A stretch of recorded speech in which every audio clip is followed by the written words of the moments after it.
যদি কোনো ওয়ার্ডে দুইটা ই একসাথে থাকে মানে পাশাপাশি থাকে তাহলে ওই দুইটা ই এর উচ্চারণ হবে ই।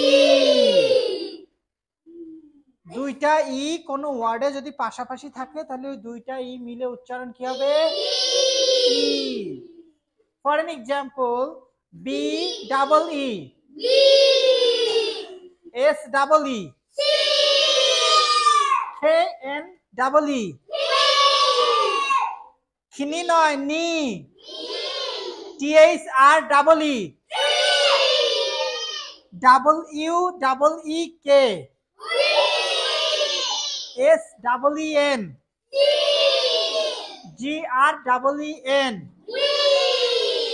N double E D, D double E P, K double E P, F R double E. বুঝতে পেরেছো?